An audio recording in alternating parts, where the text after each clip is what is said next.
HIV AIDS একটি রোগের নাম।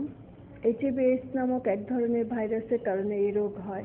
এইডস হচ্ছে কয়েকটি রোগের উপসর্গ এবং লক্ষণের সমষ্টি।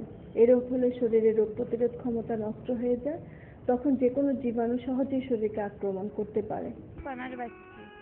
ফ্যামিলি বলে যখন রোগটা ধরা পড়ছে তখন অফিস থেকে অফিসের লোকের কাছে শিকার গেছে কিভাবে ছড়াইছে ওটা দেশের বাইরে থেকে এসেছে। ওরা কইছে যে আমার হয়েছে না, ওইটা জানতো না। ও মারা যাওয়ার পরে বাচ্চাটা ওর এই টাইমে ওরা জানছে।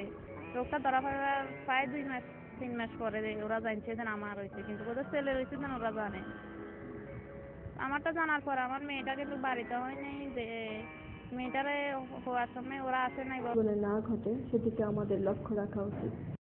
আমাদের দেশে আমরা আজ পর্যন্ত গত ডিসেম্বরের যে হিসাব বা সমীক্ষা, তাতে দেখা গেছে 1207 জন আমরা পজিটিভ পেয়েছি। এখন এই 1207 জনের মধ্যে 80 জনই ওই বিদেশে যায় ইনফেক্টেড হয়েছে এইচআইভিতে, অথবা তাদের বউরা। তাহলে আমরা দেখছি যে এরা যদি যাওয়ার আগে সচেতন হয়ে যেত। যে গাড়িতে উঠলাম, গাড়িতে ওঠার পরে আমাদেরকে নিয়ে আসলো এয়ারপোর্টে। শুধু আমি একা না, আমার সাথে আরো 10-12 জন ছিল। এয়ারপোর্টে নিয়ে আসলো, পরে জিজ্ঞাসা করলাম ড্রাইভারকে, কি আমাদেরকে এয়ারপোর্টে নিয়ে আসছিস কেন? কয়তো বাজিয়া ফ্লাইট তোরা আজকে বাংলাদেশে চলে যাবে। আমাদের আজকে ফ্লাইট ঘটনা কি, আমাদেরকে কিছু বলস না, কিছু না, আজকে ফ্লাইট। পরে এয়ারপোর্টে নিয়ে আসলো, তখন বাজে 3টা 3:30। পরে আমাদের ফ্লাইট হলো 7টায়। মানে আমার একটা টেনশন হয়ে গেল, কেন পাঠাইলো? এত টাকা পয়সা দিয়ে আসলাম, দিয়া অনেক টাকা পয়সা মারিয়ে গেলাম, এই জন্য আমার খুব টেনশন লাগতেছে।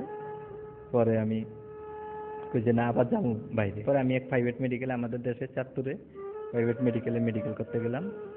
ওইখানে মেডিকেল করার পরে ওই ডাক্তার আমারে আর রিপোর্ট দেয় না, কয় তোমার কে আছে নিয়ে এসো। গেলাম আব্বারে নিয়ে যাওয়ার পরে আব্বারেও রিপোর্ট দিতে, এরকম একটা আছে, তো আপনি জিজ্ঞাসা করেন ওর বিয়া বসবে কিনা বা রাজি আছে কিনা। তখন আপাই কয় যদি আপনি নিজে রাজি হয়ে থাকেন তাহলে ঠিক আছে, আলাপ করে দেখি। এই আবার আমিও এর মধ্যে ফোনে আলাপ করতাম। ফোনে ফোনে কথাবার্তি বলতাম। এই কথাতে আমিও কইতাম না পরে সেই এরকম আস্তে আস্তে আর কি লাস্ট পর্যন্ত হয়ে গেল।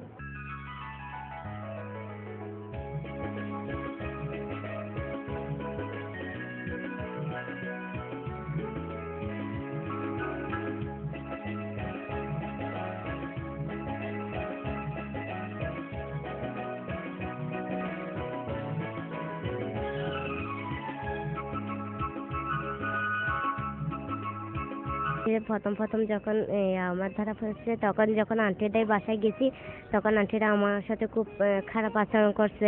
তো আমার সহ্য হয় না, কিন্তু কেন দুষ করছে আমার আম্মু, কিন্তু আমি তো দুষ করি না। কিন্তু রোগকে ঘৃণা করা যায়, কিন্তু রোগীকে নয়। সেজন্য আমার মনটা খুব খারাপ হয়েছে। তবু কাউকে বলতে পারতেছি না, যদি বলবে ছোট মেয়ে, বড় কথা। সেজন্য বলি নাই। খুব কষ্ট, যখন সহ্য করতে পারি না তখন একদম পুকুরে গিয়ে কান্না করি, আর কি করব।